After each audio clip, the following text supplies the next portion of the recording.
vamos falar sobre o revogaço nas armas e a expectativa em relação à elucidação do caso Marielle Franco no novo governo Lula. A nossa entrevistada é Jaqueline Muniz, antropóloga, cientista política e especialista em segurança pública pela Universidade Federal Fluminense. Olá, Jaqueline, bom dia, seja muito bem-vinda. Feliz Ano Novo. Isso, bom dia, Marilu, bom dia a todos. Feliz ano novo para todo mundo, né? Estamos começando o ano com oxigênio político, oxigênio social, o oxigênio da esperança que pavimenta e constrói a segurança, né? Então, que bom. Exato.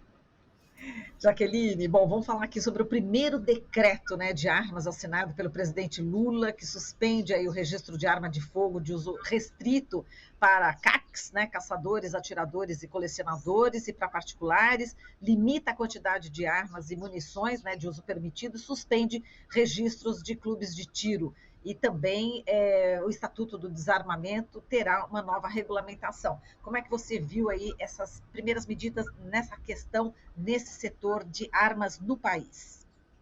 Olha, foi bastante expressivo, eu diria simbólico e fundamental que no próprio dia primeiro, no dia da posse do presidente, ele sinalize exatamente com este revogaço, ou seja, mostrando que vai se ter controle de novo, reconstruir os controles institucionais, né, sobre o uso de armamento e munição, né, que virou aquele vale-tudo, cujos resultados são os mais perversos.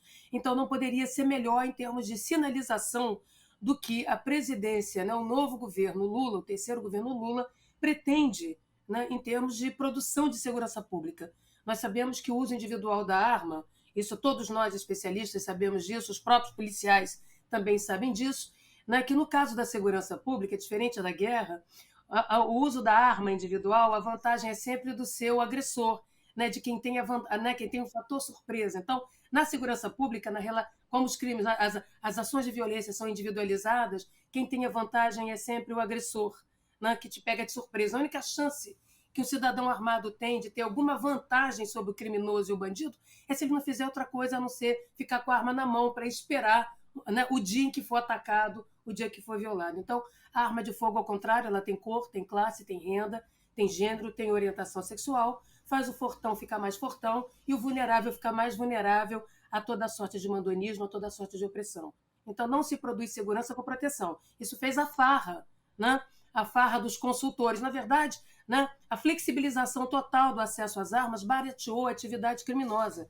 Eu gostaria de deixar claro que a dimensão mais cara das organizações criminosas é a logística. Porque como você não pode pôr a sua cocaína numa agência de seguros, porque é ilegal, para você proteger o seu patrimônio criminoso, precisa da arma para controlar território e população. Né? O decreto facilitou o decreto do Bolsonaro e tudo mais, reduziu o custo da arma, permitindo com que agora se pudesse matar e traficar com nota fiscal. É o que vimos. Vimos CACs se transformarem em laranjas, né, pelo volume excessivo de acesso à arma, na compra de armas, para transferir para o crime, né, para o crime organizado. Olha que interessante isso, que dramático. Né? Uma metralhadora que custava 150 mil no mercado paralelo, né, você passava a comprar com nota fiscal com metade do preço. Né? Então, é disso que nós estamos falando e que esse decreto sinalizou que é preciso ter governabilidade, é preciso ter controle. Né? A arma não é, como diz o Dino, tomate que você compra na esquina. Tá certo? E deixar claro que o cidadão comum, a sociedade brasileira, nunca foi favorável a essa total desregulamentação que nós assistimos, porque todo mundo entende, né, que a desigualdade está posta e que a arma, na verdade, só reforça essa relação de mandonismo, de poder sobre os mais vulneráveis. Né? Por quê? Por exemplo, o sujeito que foi preso lá, aquele mané do terrorismo, ele estava com 160 mil reais comprados em armas.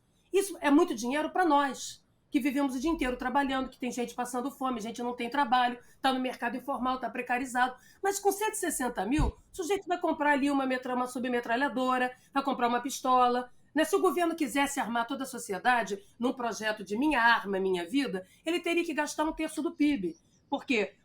Você vai comprar uma metralhadora, 75 mil reais. Uma farda blindada no Mercado Livre. Tu vai comprar, cada munição custa 12 reais, dependendo da arma, ou 2 reais. O curso, o papel, você está gastando 90 mil reais. Se você quer uma pistola 1.0, porque você é pobre, você é classe média, mas quer andar armado, né, diante do fortão, você vai gastar 30 mil reais. Pergunta quem?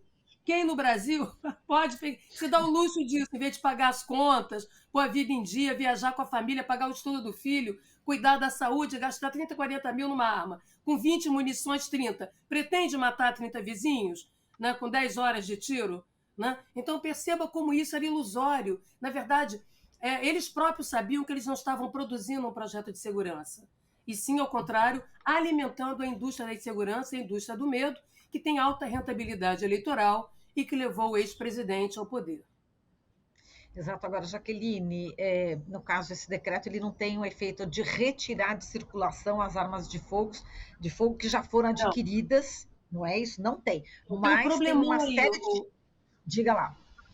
Então, não, tem um problemão. Quer dizer, a gente, quando pensa o revogaço, e todo mundo já esperava e já desejava, né, esse revogaço em relação às armas, né, a farra que estava. Né? Porque temos que lembrar que quem dá consultoria para o crime organizado em armas, tá certo? São atores que entendem de armamento e eles têm endereço, entendeu? Né? Então, nós criamos um mercado, né? Um mercado legalizado, como eu falei. Agora, você pode matar com nota fiscal, você pode traficar com nota fiscal, barateia o custo. O crime tem folha de pagamento para honrar. É um CNPJ criminoso que precisa honrar seus compromissos. Então, que fique claro isso. O outro é que o revogaço, né, no caso aqui do armamento, ele é só o início. Né? Temos que fasear. Por isso foi importante criar um grupo de trabalho no decreto. Por quê? Porque o que nós vamos fazer com o volume de armas que já foram compradas legalmente pelos cidadãos e que pagaram?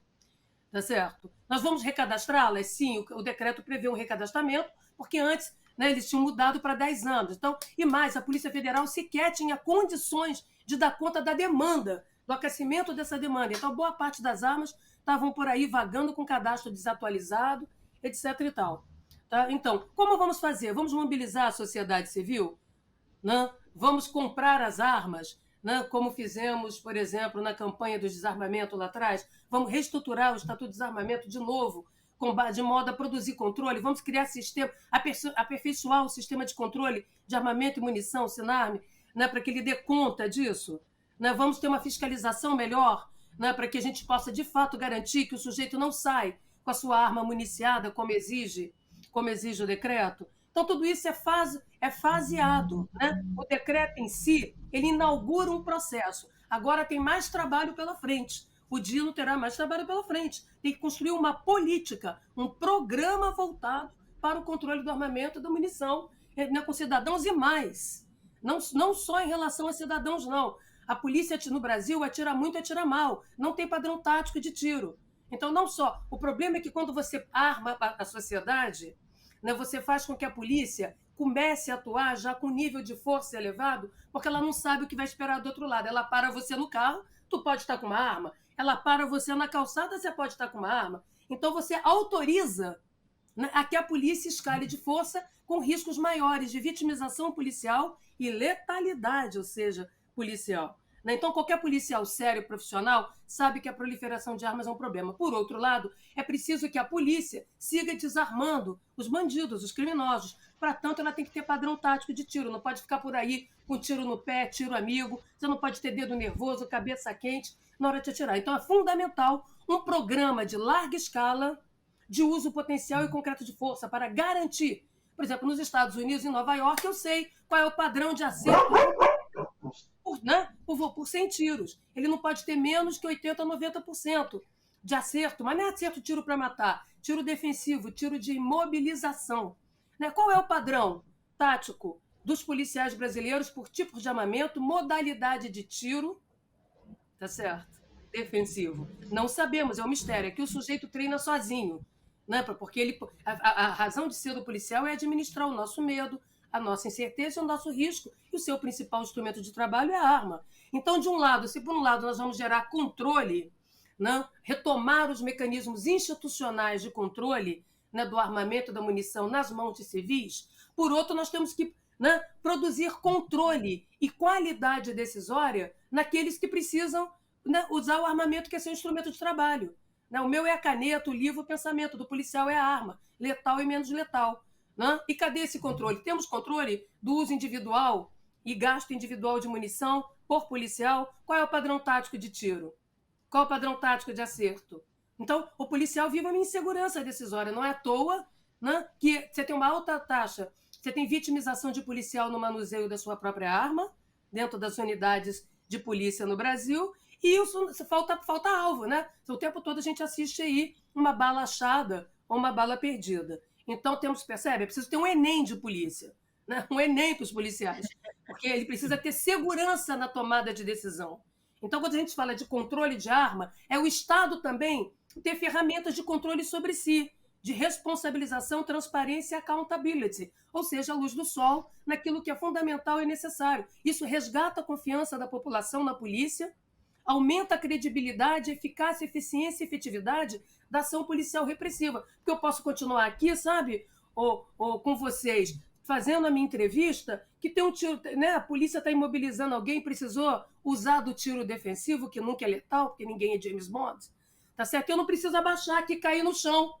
Né? Eu estou andando pela rua, eu tenho certeza que a polícia tem alvo definido, né? E vai atirar, né, nas partes que não são letais, né, para garantir presteza de socorro. Porque o que trata é de... Na verdade, o tiro é um soco, né, para imobilizar alguém.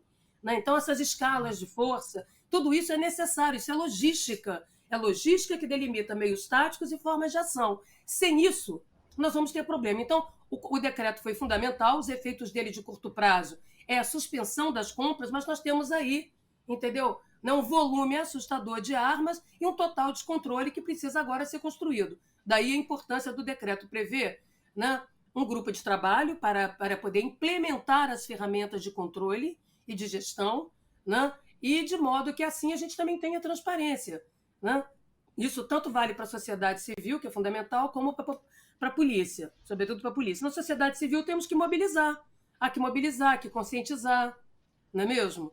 Então, né? Porque senão parece que o sujeito, o cidadão ali na esquina que comprou a arma vai ficar lendo o decreto e auto-interpretando. Não é assim. Então, o decreto ele inaugura um processo que é faseado ao longo do tempo. É isso que produz a política pública, a gestão pública. Correto? Então, o ato simbólico da construção do decreto é fundamental, foi simbólico, foi desejado, era isso mesmo que tinha que ser feito, mas daqui para frente nós temos que ver qual é a política que vai ser implementada e o que o grupo de trabalho vai nos entregar, né? Sobretudo com controle e participação social, não tem saída. Né? Se você armou a sociedade civil, você tem que dialogar com ela, né? Porque ninguém sai por aí atirando, ninguém quer brincar de faroeste. Né? Tanto que eu falei, você prefere 40 mil reais, o BN10, nenhuma linha de financiamento, minha arma, minha vida. Você com 40 mil reais faz o quê? Compra uma pistola vagabunda, tem 10 horas de treinamento de tiro, compra 20 munições e mata quem? Você não atira em quem? Acabou? E depois? Perceba como aquilo era patético. Né? Aquilo tinha efeitos perversos de retroalimentar a economia política itinerante do crime, baratear a atividade criminosa, permitir a expansão das milícias. Por que permitir a expansão das milícias? Porque milícia tem tiro certo, sabe? Não tem desperdício de munição. Você não pode sair gastando munição a R$12, a R$8, a R$3, dependendo do tipo de munição, e não acertar o alvo. Né? Tamanha incompetência, digamos assim, logística operacional do crime. Então, por exemplo, o 3º Comando Puro, né, no Rio de Janeiro, o TCP, terceirizou a sua segurança ou a sua proteção para a milícia, de modo que a milícia tem tiro certo, passabilidade, né, porque tem formação, né, conhecimentos policiais, conhecimentos técnicos, e com isso você barateia a atividade criminosa, permitindo a sua expansão logística em território e população, e ao mesmo tempo fortalecendo os mecanismos ilegais que vêm de dentro do Estado, que também são organizações criminosas como as milícias. Você vê, aqui serviu, olha aqui serviu. No mais, é aquele sujeito velho, aposentado, sozinho, que perdeu, né, a condição de provedor de sua família, porque hoje as famílias brasileiras, em sua maioria, são sustentadas por mulheres sozinhas ou pelo casal. Muito poucas famílias no Brasil são sustentadas exclusivamente por homens. Então, esse sujeito que não é mais provedor, entendeu? Quer brincar de protetor na rua para resgatar um tipo de masculinidade que já não tem lugar no mundo, né? Porque hoje nós vivemos uma pluralidade de gêneros, né? de independência, de autonomia das mulheres, não é mesmo? Né? Da população LGBT. Então, isso percebe que o uso da arma, o lugar da arma, tinha esse lugar simbólico de resgate de uma autoridade autoritária que tem que ficar para trás. Então, ninguém aqui está demonizando arma nenhuma. A arma não sai sozinha matando ninguém. correto? Mas há controle sobre elas, né? Porque diferente do que disse aquele ministro do passado, que arma e liquidificador tudo mata, é que a arma foi feita para matar, a arma foi feita para atirar. Então, ao você usar uma arma, né, você está otimizando, né, a sua capacidade de vitimizar alguém. Jogar um ventilador na cabeça do outro, jogar um liquidificador na cabeça do outro, o celular, você vai produzir algum tipo de dolo. Mas a sua chance de matar é maior. Para alguém que já viu o que é uma galinha sendo morta no frigorífico, ou um animal de modo não, né, de modo não decente, que não respeite os direitos dos animais, mesmo assim se sabe como é difícil matar alguém, matar um ser vivo. Tá? Então perceba a importância desse controle. Né? Então, eu diria que é uma sinalização positiva. Há muita coisa a ser mexida, a ser reestruturada na segurança pública. É preciso despolitizar, no bom sentido, desideologizar as organizações de força no Brasil, as Forças Armadas e as polícias, né? De produzir governabilidade sobre elas, estabelecer protocolos claros e conjuntos de uso da força, potencial e concreto, delimitar suas competências e formas de ação, tanto individual como corpo tático. É isso que vai permitir, mais adiante, entre outras iniciativas, o controle efetivo ali na esquina. Entendeu? Para a gente não brincar de cruza-braço em acampamento, né? Em acampamento de bingo, colônia de férias da melhor idade na porta do Exército, né? Ou dar pilhas de tiro no cidadão que está ali protestando, né? Pedindo aumento numa greve, certo? Então, nós temos que olhar para isso.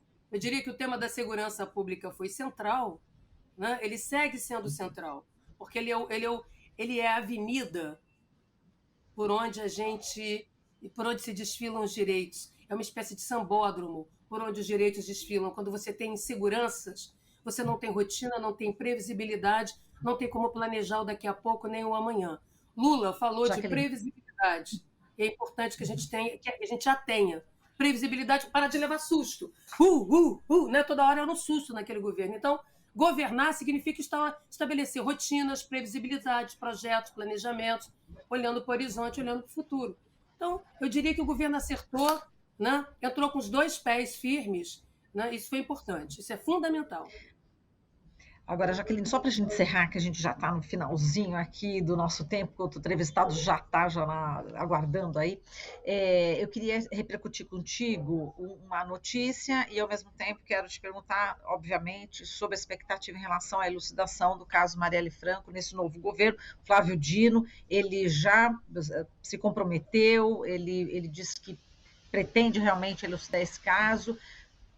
Quais são as principais dificuldades, na sua opinião, para isso? E outra pergunta, vou fazer 2 em 1 aqui rapidinho para a gente amarrar tudo, em relação à questão da ministra do Turismo, a Daniela Carneiro, do União Brasil, né? Enfim, segundo aqui a Folha de São Paulo, ela teria aí o elo, né, com, enfim, grupo político, grupo miliciano, do Juraci Alves Prudêncio, Jura, que é condenado, preso, sob acusação de chefiar a milícia na Baixada Fluminense. Enfim, esses 2 pontos aqui que eu gostaria que você, no final da nossa entrevista, falasse, por favor, Marielle Franco e a ministra do Turismo, Daniela Carneiro.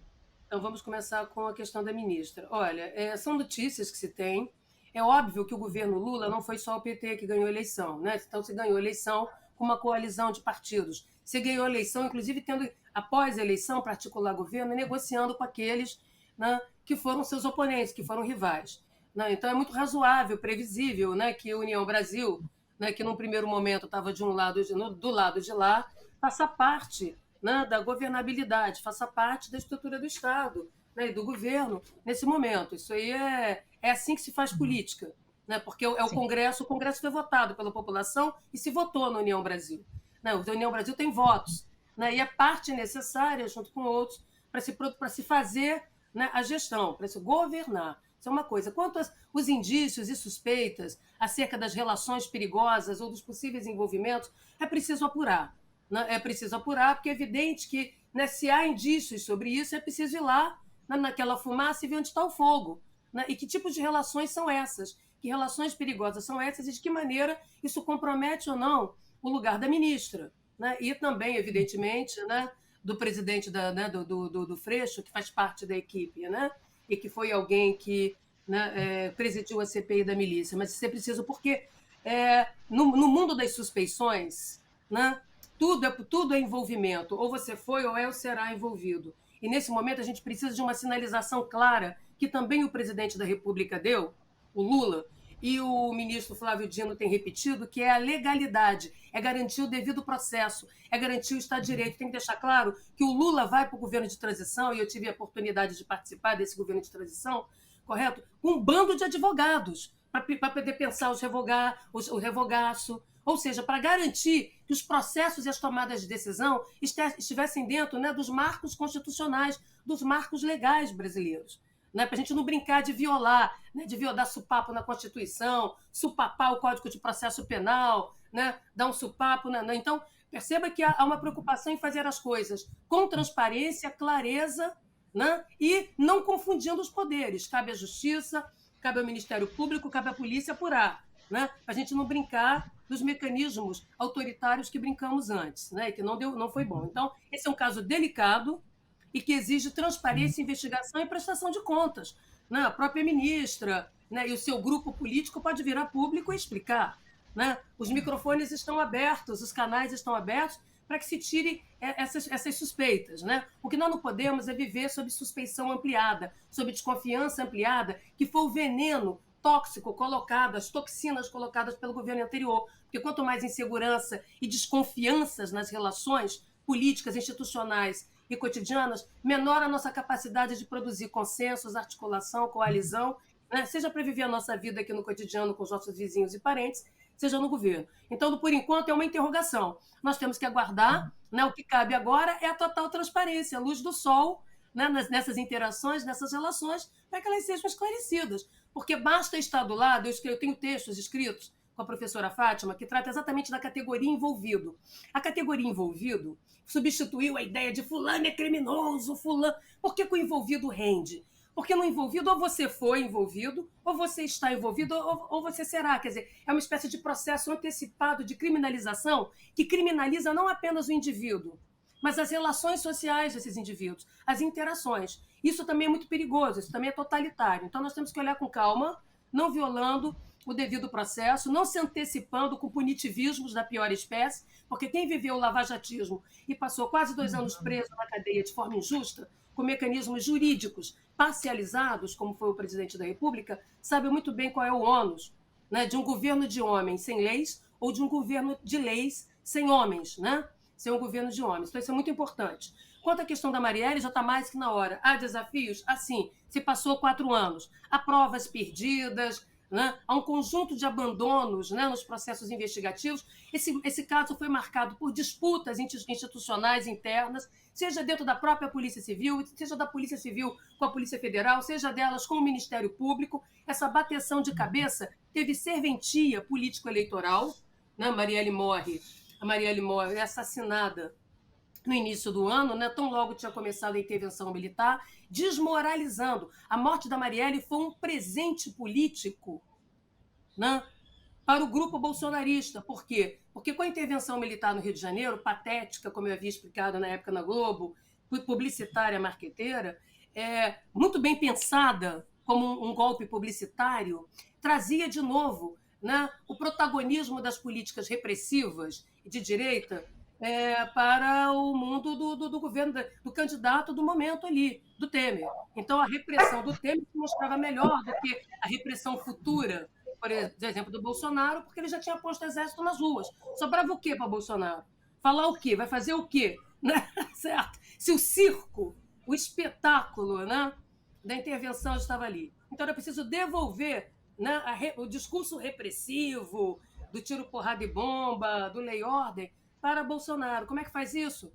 Assassinando, né, uma vereadora que era, inclusive, a observadora pelo Parlamento Municipal da intervenção no Rio de Janeiro.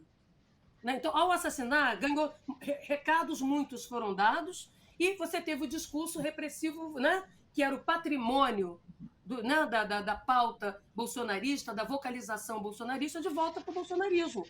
Correto? Olha que interessante, ninguém pensou nisso? Né? Então, voltou. Esse discurso voltou e o Bolsonaro vai, olha como comigo vai ser diferente, mataram até uma deles, não é isso? Né? Minorando a morte dela e tudo mais. Então, esse é o primeiro ponto importante, como presente político. Está na hora de ter paz. Está na hora da dona Marinette, né, que eu conheço muito bem, que eu ganho abraços e beijos dela, e eu o prêmio Marielle Franco, né, aí no final do ano, né, que a dona Marinette, que a Aniele, que hoje é a ministra, né, da Igualdade Racial, e toda a família tenha paz. Paz quer dizer você saber o que se passou, porque todo dia a imagem da Marielle é aviltada, todo dia tem um meme ordinário, tem uma mensagem destituidora que chega para essa família não para de sofrer, ela é continuadamente ameaçada, revitimizada, né? Então é preciso sim revelar o que o Dino fez. Ele pegou um mote muito claro que o Lula colocou para todos. Nós vamos tirar, né, colocar a luz do sol nos porões dos processos investigativos. Vai ser prioridade, sim, queremos saber. Com isso, ele mandou vários recados. 1, não vai ter anistia. 2, você violou a lei. Né? Você tem que ter responsabilização administrativa ou criminal, seja você presidente, ministro, policial, não importa. Tá certo? Porque é isso que faz a diferença. A justiça tem que se produzir uma justiça justa, transparente, né? Para que se resgate a confiança nos mecanismos de justiça no país e de polícia. Então, o desvendamento da morte da Marielle, que todo mundo sabe, dentro das estruturas do Estado, menos a família e a sociedade, precisa vir a público. Então, esse recado também é um recado para os radicais, é um recado para determinados grupos políticos que se beneficiaram. Né? A própria família Bolsonaro se beneficiaram dessa morte. Né? E eu tenho que deixar claro que não precisa mandar matar. Às vezes a gente faz o serviço assim, eu quero agradar você, Marilo. Eu não vou esperar que você me peça alguma coisa. Eu já te dou de presente aquilo que está te atrapalhando, correto? Então, mas não deu a ordem. Você tem uma cadeia, né, decisórias, de processos que vão revelar essa morte e que é importante que se revele.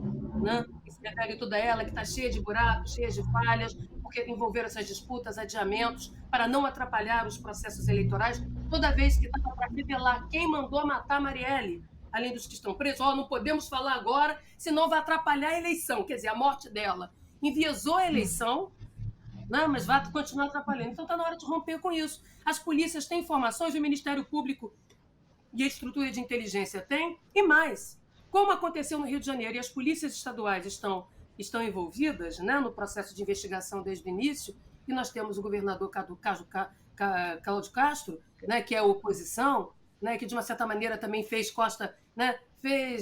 digamos assim, né, corpo mole, e todos os outros que anteriores a ele também, né, o Witzel, está na hora da Polícia Federal levantar esse véu, tá? De forma consistente, com autonomia, independência investigativa e processual. Né? É disso que se trata, e é assim que ela tem que funcionar. Tá? Então nós queremos saber onde começou, terminou essa história, para que todos nós possamos, porque quando matou a Marielle, matou todos nós. Todos nós nos vimos expostos, porque ela era uma pessoa comum, acessível ao alcance da minha mão, da sua. Então, o país inteiro se chocou, o mundo inteiro se chocou, né? Porque ela era esse ser afável, esse ser da passabilidade, do trânsito, do diálogo, da articulação, seja apoiando os trabalhos internos de humanização da polícia e direitos humanos da polícia, seja para fora. Então, a gente às vezes subestima quem são as pessoas no cotidiano, porque a gente está acostumado com político e celebridade. A gente está acostumado com um tipo de autoridade que não tem a nossa cara, o nosso rosto, a nossa cor. E a Marielle era uma autoridade pública, digamos assim, do cotidiano, que tem a minha cara, a minha cor, meu gênero, o seu, né? veio do mesmo lugar que eu, está aqui acessível. Isso a gente não consegue ver, porque a gente está acostumado a ver as autoridades nesse mundo mandonista, autoritário, como deuses. Acima, né? Deus acima de tudo, família, esse negócio. Então, olha que interessante. Então, o desvendamento dela é também um modo de mostrar para todos nós, primeiro que é legítimo, é um direito, já está demorando demais. Né? Isso foi esquentado demais. Né? É um direito de todos nós, para que todos nós possamos apostar na previsibilidade, né? Na transparência, na rotina, e saber que as coisas não ficam impunes. E ela, como ícone, expressa isso. A pessoa comum, a pessoa de sorriso fácil, a pessoa que dá bom dia, a pessoa que você tem vontade de abraçar, porque é gente boa, sabe? Que podia ser qualquer um de nós. É isso que chocou. O que essa mulher fez? Né? Então ela foi sacrificada ritualmente para atender lógicas políticos partidárias, para atender uma economia política do poder. Não vem com essa aqui. Por que a milícia ia lá matar sozinha a Marielle? A milícia está se dando bem, expandindo o seu mercado, terceirizando segurança para o tráfico de drogas. Entendeu? Qual a razão? Agora eu vou aparecer aqui, entendeu? Com esse assassinato, né? Assassinato célebre.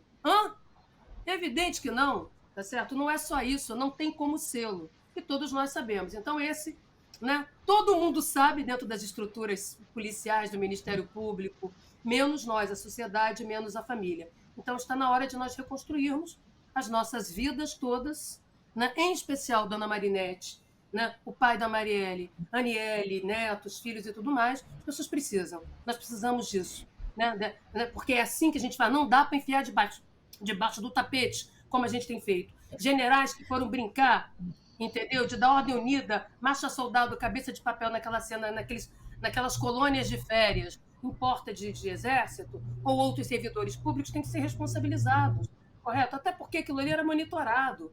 Imagina um atentado terrorista, um planejamento de terror que 100 pessoas sabem, o segredo público mais bem guardado do país, que para montar uma bomba tem que fazer vaquinha, me dá aqui um detonador, me dá um fio. Ah, pelo amor de Deus, gente. Entendeu? Cadê a BIM? Cadê tudo isso que estava ali monitorando a própria polícia? As Forças Armadas não têm poder externo nas ruas. Esse é papel da Polícia Militar. Né? Agora, veja que no Rio de Janeiro, fechando há tempos atrás, né, uma patrulha do Exército que estava fazendo a ronda, né, da residência da Vila Militar, deu mais de 200 tiros num carro, né, com a família dentro, matando as pessoas. Tá? E não podia. Nem não só os 200 tiros, porque incompetente não sabe atirar, é tiro de área, não sabe dar tiro pontual de polícia.